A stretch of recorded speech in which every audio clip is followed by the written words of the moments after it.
প্রিয় ভক্তবৃন্দ, আজকে আমি মা দুর্গার আগমনী উপলক্ষে মহালয়ার কিছু অংশ আপনাদের সামনে পাঠ করছি।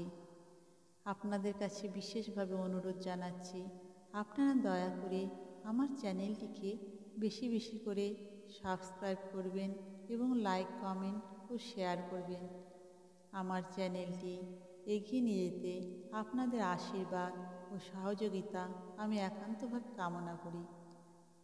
চণ্ডিকা সচেতন চিন্ময়ী, তিনি নিত্যা, তার আদি নেই, তার প্রাকৃত মূর্তি নেই।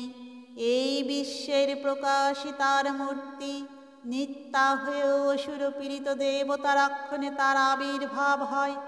দেবীর শাশ্বত অভয়বাণী, ইত্থং যদা যদা বাধা দানবত্থা ভবিষ্যতি তদা তদাবতীর্যহং করিষ্যাম্যরি সংশয়ম।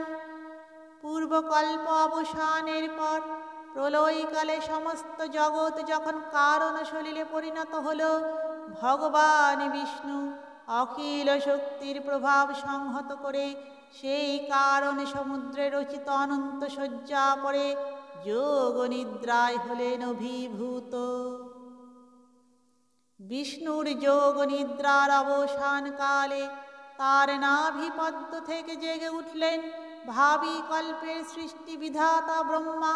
কিন্তু বিষ্ণুর কর্ণমূলজাত মধুকৈটব অসুরোদ্দয় ব্রহ্মার কর্ম অস্তিত্ব বিনাশে উদ্যত হতে পদ্মজনী ব্রহ্মা যোগ নিদ্রায় মগ্ন সর্বশক্তিমান বিশ্বপাতা বিষ্ণুকে জাগরিত করবার জন্য জগতের স্থিতি সংহারকারিণী বিশ্বেশ্বরী জগজ্জননী হরিনেত্র নিবাসিনী নিরূপমা ভগবতীকে স্তব মন্ত্রে করলেন উদ্বোধিত।